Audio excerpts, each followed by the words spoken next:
Bismillahirrahmanirrahim. Assalamualaikum warahmatullahi wabarakatuh. Selamat pagi anak-anakku semuanya, peserta didik kelas 10 SMA Negeri 3 Surakarta yang saya banggakan. Semoga senantiasa kalian dalam keadaan sehat dan tetap penuh semangat. Masih dalam rangkaian kegiatan MPLS 2021, hari ini kita akan sharing pada sesi cara belajar efektif dan platform pembelajaran daring. Nah, untuk mengawali sesi ini, maka saya akan mengajak kita untuk yel-yel bersama. Nanti anak-anakku bisa menirukan. Kalau saya bilang siapa kita, nanti kita jawab seperti ini. Nanti anak bisa tirukan ya. Kita siswa Semaga, rajin baca, literasi, guru-guru dihormati, kawan-kawan disayangi, ing ngarsa sung tulodo, ing madya mangun karsa, tut wuri handayani. Semaga, Semaga, yes. Semaga, Widya, Karma, Jaya. Nah, ini yel-yel kita anak-anakku untuk menyemangati kita di hari ini. Coba kita lakukan sekali lagi ya. Siapa kita? Kita siswa Semaga, rajin baca, literasi, guru-guru dihormati, kawan-kawan disayangi, ing ngarsa sung tulodo, ing madya mangun karsa, tut wuri handayani. Semaga, Semaga, yes. Semaga, Widya, Karma, Jaya. Nah, ini slogan kita anak-anakku. Semaga, Widya, Karma, Jaya. Sebuah slogan yang luar biasa, yang harapannya anak-anak semuanya sebagai siswa Semaga. Widya artinya cerdas, Karma artinya berkarakter, dan Jaya adalah unggul. Jadi cerdas, berkarakter, dan unggul. Itu harapannya dimiliki oleh siswa-siswa Semaga semuanya. Nah, kemudian tak lupa tentunya di sini saya akan memperkenalkan diri, karena ada pepatah tak kenal maka tak sayang, maka ketika tak kenal kita ta'aruf atau kenalan. Nah, anak-anakku, ini biodata saya. Nama saya Pak Rahmulyo. Saya tinggal di Wonorejo. Untuk pendidikan saya selesaikan untuk SD sampai SLTA di salah satu kabupaten di Pantura di Pekalongan. Kemudian untuk kuliah saya mengambil di pendidikan fisika UNS. Kemudian untuk di Semaga, selain tentunya mengajar fisika, saya juga disambiri beberapa tugas yang pernah pembina KIR 2016 sampai 2018, kemudian pembina pramuka mulai 2015 sampai sekarang, dan yang ini paling saya suka adalah menjadi pembina OSN fisika mulai 2016 sampai sekarang. Jadi anak-anakku nanti yang tertarik di OSN atau istilahnya sekarang namanya KSN Fisika, anak-anakku bisa bergabung bergabung dengan kami tim OSN Fisika Semaga. Alhamdulillah di tahun kemarin salah satu anak didik atas nama Ananda Vincentius Roger meraih kejuaraan di OSN Fisika Tingkat Nasional atau KSN Fisika Tingkat Nasional, mendapatkan medali perunggu. Alhamdulillah. Kemudian untuk pribadi saya, untuk kaitan dengan lomba dan kejuaraan, alhamdulillah dulu pernah mendapatkan medali emas untuk Asian Guru Fisika tahun 2014. Dan kemudian moto hidup saya adalah selangkah lebih baik, ya. Step by step be better, ya. Itu anak-anakku sekilas tentang diri saya. Dan kemudian ini anak-anakku, jadi harapannya anak-anakku semuanya, ya, sebagai siswa semoga nantinya memiliki kecakapan abad 21 atau yang dikenal dengan istilah 4C, ya, atau 4C, ya. Yang pertama adalah critical thinking, ya, atau berpikir kritis, ya. Jadi anak-anakku semuanya diharapkan memiliki kemampuan, ya, untuk bisa berpikir kritis untuk menyelesaikan setiap masalah yang ada. Kemudian yang kedua adalah creativity atau kreativitas. Diharapkan anak-anakku memiliki jiwa yang kreatif, ya, kreatif, ya. Kemudian yang ketiga adalah communication atau komunikasi. Diharapkan anak-anakku tentunya bisa berkomunikasi, ya, dengan pihak lain, ya, dengan orang lain, dengan masyarakat, dengan teman, ya. Karena kita sebagai makhluk sosial, tentunya ini adalah sebuah hal yang sangat penting, yaitu communication. Dan yang keempat yang tidak kalah penting adalah collaboration atau berkolaborasi, bekerja sama, ya, menjadi sebagai satu kesatuan. Jadi saya berharap nantinya kita tidak hanya berpikir hanya masalah kompetisi, tapi juga bagaimana how to collaborate, ya, bagaimana untuk bisa berkolaborasi, ya, karena sebuah tim yang bagus tentunya dibangun, ya, dari hasil kolaborasi yang luar biasa.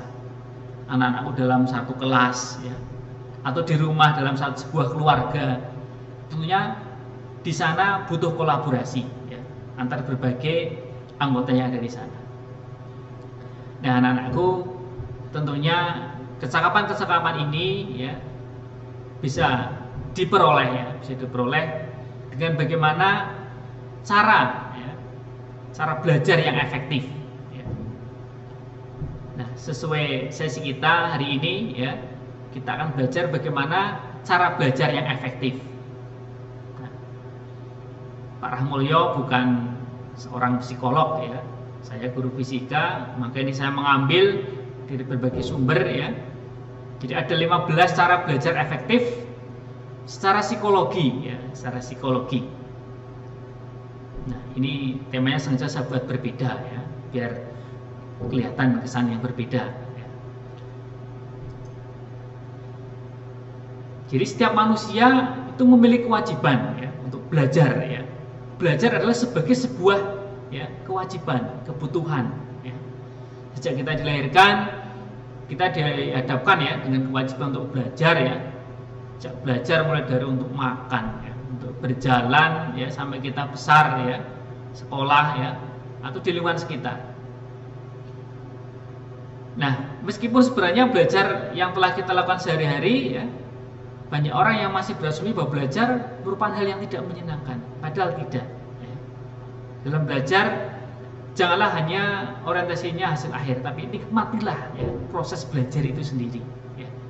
Nah, oleh karena itu pada sesi ini kita akan, ya, belajar, ya, sharing, membahas tentang bagaimana cara belajar efektif menurut psikologi. Yang pertama adalah rasakan kebutuhan untuk belajar. Jadi rasa kebutuhan untuk belajar ini akan membuat kita menjadi lebih bersungguh-sungguh dalam belajar, ya. Ketika kita sudah menganggap adalah belajar sebagai sebuah kebutuhan, ya, bukan hanya sekedar kewajiban tapi kebutuhan, ya, maka kita akan belajar dengan sungguh-sungguh. Belajar ini menjadi sebuah hal yang menyenangkan, ya. Belajar terasa sangat ringan, ya, tidak memberatkan, ya. Dengan demikian nanti ilmu yang kita pelajari akan meresap, ya, dan tentunya akan nanti menjadi ilmu yang bermanfaat. Itu yang pertama. Kemudian yang kedua, belajar dimanapun yang kita suka. Ya. Jadi belajar tidak mengenal tempat. Ya. Dimanapun boleh. Ya. Jadi nanti memilih ya tempat yang disukai, ini harapannya ya, biar kita merasa lebih senang dan nyaman untuk belajar ya. Bisa belajar di rumah ya, di sekolah, di taman ya. Bahkan kalau kita lihat tayangan ya di televisi, misalnya orang Jepang itu ya, ketika sambil menunggu sesuatu atau bahkan di kendaraan ya, sambil membaca ya, sambil bawa buku seperti itu. Artinya belajar bisa di sembarang tempat dan dimanapun yang kita suka ya. Nah, harapannya ketika kita nyaman dengan tempat tersebut, maka belajar akan menjadi sangat menyenangkan dan efektif. Kemudian yang ketiga ya, cicil pelajaran sedikit demi sedikit ya, step by step ya. Jadi jangan belajar hanya misalnya ngebut ya kalau mau ulangan ya. Atau dulu terkenal dengan istilah SKS ya, ini SKS-nya beda dengan SKS Semaga ya. Ini kalau SKS yang dalam tanda kutip ini negatif ini ya, sistem kebut semalam ya. Nek sesuk ulangan, hari ini Bu belajar. Atau sistem kebut sejam, nanti mau ulangan baru belajar. Tentunya hasil yang diperoleh ya tidak akan maksimal ya. Seperti itu ya. Kemudian ini ya, dicicil sedikit demi sedikit ya. Pengulangan ya, jadi kita mengulang ya, itu akan sangat berguna. Jadi dengan mengulang pelajaran yang disampaikan oleh Bapak Ibu guru ya, itu akan memudahkan ya. Jadi itu akan masuk ya di memori kita ya, di ingatan kita secara konstruktif seperti itu. Kemudian yang keempat ya, tips yang keempat adalah bagi waktu belajar Anda ya. Jadi karena yang namanya kita pasti banyak agenda ya. Tentunya ya buat jadwal belajar ya. Buat target ya, target untuk menentukan kapan Anda harus mengamati materi tersebut ya. Jadi dengan adanya jadwal ya dan bagi waktu belajar ya, kegiatan belajar itu akan lebih terstruktur ya, lebih rapi. Nanti sesuai dengan ekspektasi Anda di awal. Biar nanti antara harapan ya dan kenyataan fakta yang diperoleh ya itu sesuai ya. Misalnya saya pengen untuk mapel fisika dapat nilai 9 ya. Ya tentunya itu butuh sebuah proses ya. Makanya target itu harus direalisasikan salah satunya dengan membuat jadwal belajar dan patuhi jadwal tersebut ya. Kemudian yang kelima, nah ini ada tips adalah berdiskusi ya. Tiap orang mungkin punya ya style belajar yang berbeda-beda ya. Ada mungkin yang senangnya belajar itu sendiri ya, tidak bisa diganggu atau tidak bisa belajar bareng orang lain karena merasakan terganggu ya, atau kurang nyaman. Tapi ada juga anak-anak yang merasa lebih ya rileks ya ketika belajar dibarengi dengan teman-temannya ya. Dulu ya ada ya beberapa alumni yang sering ya kebetulan cerita dengan saya itu, ada yang kadang belajar ya bahkan malam bareng-bareng ya. Tapi karena ini pandemi ya, untuk sementara kegiatan seperti itu bisa dikurangi atau dihindari seperti itu ya, dalam rangka ya ini prokes tentunya ya. Nah, jadi silakan ya menemukan style belajar Anda ya. Jadi jika ya belum ketemu stylenya ya tidak ada salahnya ya, silakan diskusi ya dengan teman ya, atau dengan Bapak Ibu guru ya, Bapak Ibu wali kelas ya, seperti itu. Kemudian yang keenam adalah cari ya cara untuk membantu konsentrasi. Nah, ini tentunya berkaitan dengan poin sebelumnya adalah tentang gaya belajar ya. Gaya belajar orang itu berbeda-beda ya. Ada yang mungkin cenderung audio ya, lebih suka mendengarkan. Ada yang mungkin visual ya, lebih senang dengan melihat, memperhatikan. Ada yang tipenya kinestetik, belajar sambil mengerjakan ya, harus dilakukan, digerakkan seperti itu ya. Jadi kalau misalnya ya Anda seorang yang misalnya tipe ya, belajar yang audio ya, tidak ada salahnya misalnya belajar sambil mendengarkan musik ya. Tentunya bukan musik-musik yang terlalu keras ya, musik-musik untuk mengiringi ya, bisa. Tapi bagi kalian yang tidak suka dengan audio ya mungkin akan sangat mengganggu ya, jadi tidak bisa fokus. Nah makanya itu temukan ya, temukan gaya belajar Anda ya, gaya belajar kalian seperti apa ya.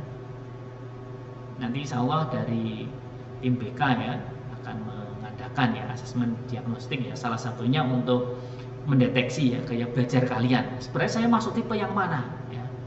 Nah biasanya tidak murni ya, tidak murni audio saja, visual kinestetik, bisa audio visual atau audio kinestetik atau visual kinestetik seperti itu. Nah setiap orang memiliki kecenderungan yang berbeda-beda. Kemudian yang ketujuh adalah pahami, jangan hanya sekedar menghafal ya. Jadi sistem belajar ya yang hanya sekedar hafalan ya, itu akan lebih cepat lupa ya, lebih cepat lupa karena itu hanya di memori jangka pendek seperti itu. Maka harus sampai ya tahap untuk memahami ya, sehingga di memori kita ini akan tersimpan lebih lama seperti itu. Kemudian yang kedelapan adalah jangan malu bertanya ya. Jadi jangan segan untuk bertanya jika kita belum memahami sesuatu ya. Baik bertanya dengan teman, bertanya dengan bapak ibu guru seperti itu, tidak usah malu ya. Ada peribahasa ya, malu bertanya sesat di jalan ya. Sama dalam konteks pembelajaran juga begitu. Ketika kita malu bertanya ya, orang mudeng tidak mau tanya ya gitu ya. Ya itu nanti akan kelihatan ya, ketika proses evaluasi seperti itu ya. Dan tolong dihilangkan ya. Jadi kita tidak perlu malu untuk bertanya karena kita dicap orang yang bodoh ya. Orang yang suka bertanya itu dalam pandangan saya ya, itu bukanlah orang yang bodoh ya, tapi orang yang mau belajar seperti itu. Kemudian yang ke-9 ya, coba terus meski gagal. Nah, jadi ada pepatah, kegagalan kan merupakan ya sukses yang tertunda ya. Kegagalan itu merupakan bagian dari pembelajaran ya. Tidak ada belajar yang benar ya jika tanpa melalui kegagalan. Bahkan kegagalan dianggap sebagai cara belajar yang efektif karena kita mengalami sendiri ya, learning by doing ya, learning by doing seperti itu. Nah, kita bisa belajar ya dari kalau di fisika ya, kalau pernah baca ya biografinya Thomas Alva Edison ya, dalam menemukan bola lampu pijar itu si Edison sampai melakukan percobaan hampir 8.000 kali ya. Jadi punya semangat yang pantang menyerah tentunya ya. Ini kalau dalam materi IPA ya termasuk salah satu ya sikap ilmiah ya, pantang menyerah seperti itu. Kemudian yang ke-10 adalah sukai mata pelajaran ya. Menyukai mata pelajaran atau hal yang sedang dipelajari akan sangat berpengaruh ya terhadap keefektifan dan keberhasilan belajar kita. Dan kita suka dengan pelajaran atau ilmu tersebut, kita akan lebih punya semangat lebih ya, punya semangat ya yang lebih untuk menerima dan menyerap ilmu yang didapat. Hal ini berbeda jika kita tidak suka ya dengan mata pelajaran tersebut ya. Tidak menyukai satu mata pelajaran hanya membuat kita merasa terpaksa untuk belajar. Dan tentu hasil dari belajar yang seperti ini tidak akan optimal. Tetapi ya memang setiap orang punya kecenderungan ya mungkin saya lebih suka fisika, saya tidak suka fisika, saya sukanya bahasa misalnya, saya sukanya ilmu sosial, ya itu kecenderungan. Tapi berusaha ya untuk menyukai semua mata pelajaran. Ya. Kemudian yang ke-11 ya, manfaatkan ya fasilitas yang ada.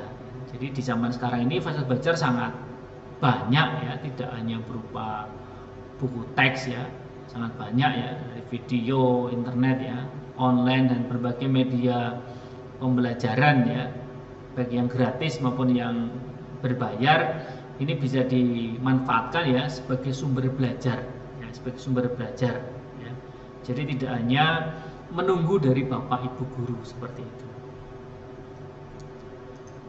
Kemudian yang ke-12 ya, jadi salah satu tips ya biar belajar efektif, membuat review ya atau peta materi. Jadi silakan kalian petakan ya materi yang sedang kalian pelajari dan membuat sebuah peta konsep ya atau overview dari semua materi yang sedang dipelajari. Direview ya, direview. Oh ini misalnya bab fisika sampai ini seperti itu. Ya, silakan dibuat review ya, sehingga nanti akan memudahkan dalam belajar. Ya. Kemudian yang 13 ya, berlatih ya untuk membuat sebuah kesimpulan ya. Menarik kesimpulan dari materi yang sedang dipelajari ya. Jadi biar kita tahu ya output ya data belajar kita itu sebenarnya kita mempelajari apa ya, agar ilmu yang kita pelajari ini semakin ya tertanam ya di otak kita tentunya. Nah, kemudian yang ke-14 ya, tidak lupa ya untuk sering-sering ya mencoba latihan soal ya, tidak hanya membaca materinya saja ya, tapi dicoba ya, soal-soalnya ya. Jadi kalau hanya sekedar membaca ya, kadang kita ketika dihadapkan ya dalam soal yang sungguhnya ya, kita kelagapan seperti itu karena tidak terbiasa dengan mencoba latihan soal. Jadi mengerjakan latihan soal atau dicoba ya, memecahkan masalah sesuai materi dengan yang dipelajari. Itu nantinya akan membantu kita ya untuk mengukur sejauh mana pemahaman kita ya atas materi tersebut. Ketika belum paham bisa ditanyakan ya ke teman, ke bapak ibu guru ya atau sumber-sumber yang lain seperti itu. Nah, jadi kita biasakan ya. Jadi dengan demikian ya kita bisa menilai ya di bagian mana kita harus meningkatkan belajar ya, mana mungkin istilahnya pokok-pokok materi yang belum kita kuasai, bagian mana yang sudah menguasai, kita akan tahu ya dengan sering-sering untuk ya latihan soal ya. Dan yang terakhir yang tidak kalah pentingnya adalah ya sebagai orang yang beragama ya, jangan lupa berdoa. Belajar itu kan ikhtiar ya, usaha kita menjadi seorang yang pintar dan berguna. Namun ada usaha yang sempurna ya. Tidak ada usaha yang sempurna tanpa diiringi doa. Kita berdoa secara pribadi ya. Minta doa dari bapak ibu, dari bapak ibu guru seperti itu ya. Setiap kita akan mengikuti misalnya tes, ujian atau apapun lah seperti itu ya. Karena kekuatan doa itu sangat luar biasa. Kita tidak boleh menyepelekan ya. Jadi ikhtiar jalan ya, berdoa juga jalan seperti itu. Nah itu anak-anakku beberapa tips ya untuk belajar yang efektif ya. Semoga nanti bisa dipraktekkan ya. Nah kemudian ini terkait dengan, ini lebih spesifik ya untuk kegiatan belajar mengajar ya KBM di SMA Negeri 3 Surakarta. Nanti untuk kelas 10 ada beberapa platform pembelajaran ya, platform pembelajaran yang dipakai oleh bapak ibu guru ya. Misalnya yang pertama adalah ya Learning Management System ya, Moodle ya. Ini mungkin asing ya di telinga anakku semuanya. Mungkin ada beberapa sekolah ya memang belum. Memang ada mungkin satu dua yang sudah ya, LMS Moodle. Nanti menggunakan portal www.semogasolehbat.sch.id ya. Kemudian yang kedua mungkin ini lumayan familiar ya, Google Classroom ya dan Google Meet ya. Nanti bisa dipakai ya, baik Google Classroom menggunakan akun Gmail biasa ya, atau menggunakan akun yang resmi dari kementerian, dari Kemendikbud, yaitu akun belajar.id ya. Kemudian yang ketiga, di sekolah kita juga difasilitasi untuk menggunakan Microsoft Teams ya, di Office 365 seperti itu ya. Nanti untuk akun-akun tersebut ya, untuk akun Moodle, akun Teams ya, mungkin akan dalam waktu dekat. Sedangkan untuk Google Classroom, untuk akun belajar ID karena itu terintegrasi dengan Dapodik, ya nanti untuk menunggu, atau seharusnya kalian di SMP sudah pernah ya mendapatkan akun belajar. Dan yang keempat, juga ada beberapa Bapak Ibu guru yang menggunakan ya quizzes ya, quizzes untuk apa namanya ya, latihan soal atau mungkin bahkan untuk ujian itu sendiri ya. Itu beberapa platform, nanti akan sedikit kita bahas ya. Nah, yang pertama ini Moodle ya, e-learning Semaga ya. Ya, tidak semua sekolah ya di Solo ya memiliki LMS ya yang sudah sangat, menurut saya sangat bagus seperti itu ya. Learning ya, Semaga Solo Hebat ya. Nah, nanti untuk teknisnya, untuk masuk ya, misalnya ada Bapak Ibu yang menggunakan platform ini, maka anak-anakku silakan menggunakan browser ya. Saya sarankan menggunakan Firefox atau misalnya Google Chrome ya, Google Chrome. Terus diketikkan ya www.semagasolohebat.sch.id. Nanti akan masuk, kalian akan masuk ke sini ya. Nah, di sini untuk teknis untuk masuknya nanti ada username dan password ya. Nanti akan dibagikan ya oleh admin sekolah ya melalui wali kelas ya. Nanti ditunggu saja ya. Untuk username biasanya pakai NIS, tapi kemungkinan untuk angkatan kalian akan menggunakan NISN ya, NISN seperti itu. Nah, kalau sudah bisa login ya, maka ya, ini hanya salah satu tampilan ya. Misalnya untuk pembelajaran fisika. Nah, ini salah satu course yang sudah saya buat ya. Saya termasuk ya sangat sering ya menggunakan Moodle ini sebagai salah satu platform pembelajaran ya. Karena menurut saya ya sangat sangat komplit dan mudah untuk dikustomisasi ya. Jadi misalnya di materi fisika kelas 10 ya, 10 untuk fase E ya. Di sana ada CP tentang pengukuran ya, tentang pengukuran ya, ruang lingkup pengukuran ya. Pengukuran. Nah, di sini bisa saya sertakan ya. Bahkan link untuk Google Meet-nya bisa saya sertakan di sini ya, Google Meet. Kemudian saya sertakan buku, video ya, video YouTube ya. Kemudian saya minta tugas, kemudian ulangan harian ya, bisa dilakukan semua di Moodle seperti itu. Dan kelebihan dari Moodle ini salah satunya Bapak Ibu guru bisa tahu ya, kalian sudah mendownload atau membaca materi ini atau belum, kalian sudah mengirim tugas atau belum, saat ini kalian sudah mengakses untuk ulangan harian atau belum ya. Kalau menggunakan misalnya menggunakan Google Form atau Microsoft Form, ketika kalian belum submit maka kalian dianggap belum mengikuti sampai nunggu submit. Sementara kalau untuk pakai Moodle ini, ketika kalian mulai akses maka kalian akan terrecord ya, terrecord sudah mengerjakan. Nah, ini salah satu contoh tampilan, misalnya tampilan untuk saat ulangan seperti ini ya. Jadi tampilannya ya seperti ya kalau dulu UN CBT misalnya ya. Untuk angkatan kalian tidak mengalami ya untuk UN CBT ya. Ini sekilas ya, sekilas tentang Moodle. Nanti mungkin lain waktu ya akan dibahas ya lebih detail seperti itu.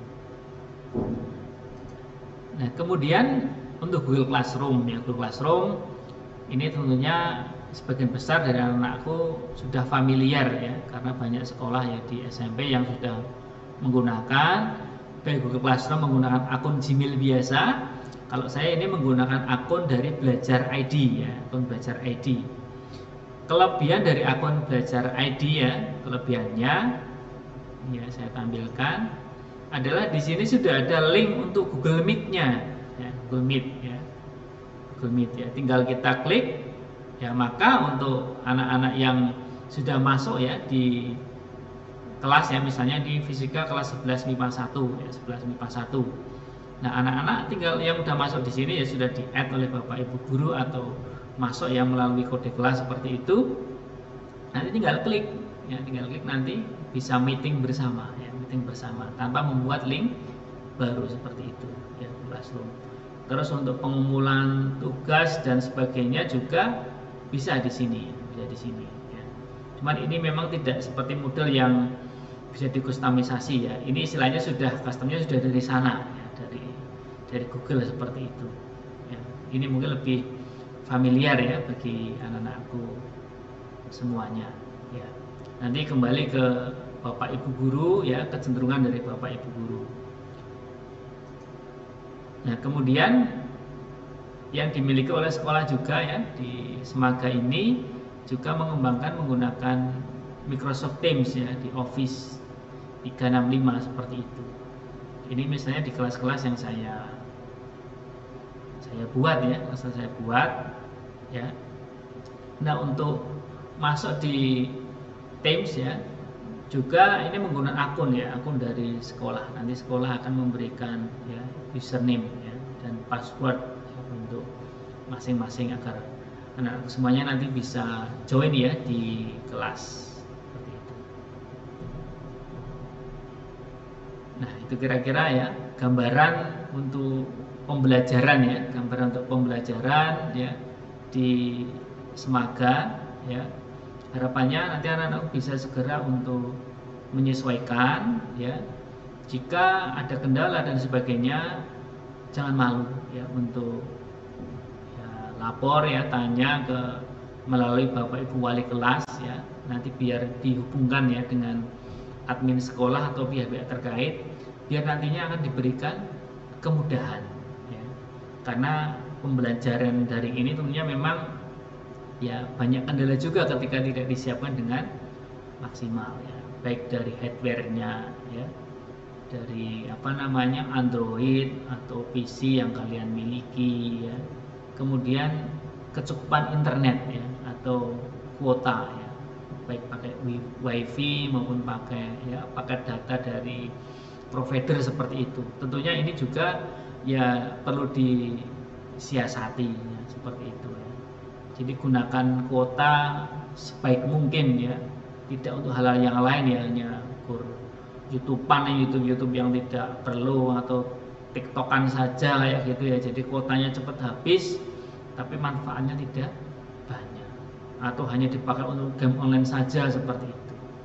Nah, silakan ya, sekarang kalian sudah diterima menjadi siswa Semaga ya, tunjukkan kalian memang layak ya, memang pantas ya menjadi siswa Semaga ya.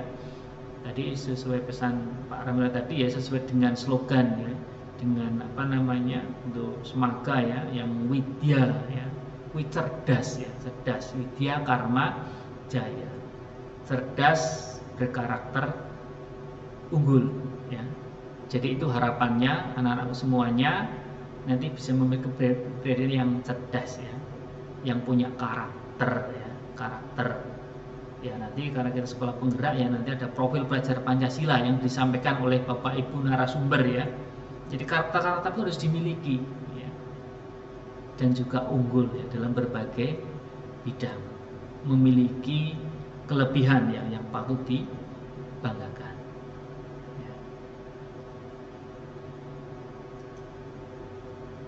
Nah, ini tadi ya masih berkaitan dengan MSTEAM tadi ya, ini salah satu contoh ya. Jadi upload tugas dan sebagainya ya bisa ya menggunakan MSTEAM. Untuk meeting juga bisa langsung ya, seperti itu. Nah, demikian ya untuk materi hari ini ya, untuk materi hari ini ya. Semoga apa yang Pak Ramulyo sampaikan ya bisa bermanfaat ya, baik tadi bagaimana cara untuk belajar efektif maupun tentang platform-platform pembelajaran di SMA Negeri 3 Surakarta. Harapannya anak-anakku semuanya bisa segera untuk menyesuaikan diri ya, biar nanti tidak tertinggal ya kaitannya dengan platform pembelajaran. Misalnya pembelajaran sudah berlangsung beberapa minggu kok ternyata belum bisa join, belum bisa gabung, ya segera ya konfirmasi ke Bapak Ibu wali kelas, kemudian biar bisa dihubungkan ke admin yang bersangkutan. Ya. Anak-anakku, terima kasih ya atas perhatiannya ya. Alhamdulillah saya berdoa ya semoga senantiasa kalian dalam keadaan sehat ya, semangat ya, menjadi siswa semaga ya, semaga Widya Karma Jaya. Terima kasih, selamat pagi, assalamualaikum warahmatullahi wabarakatuh.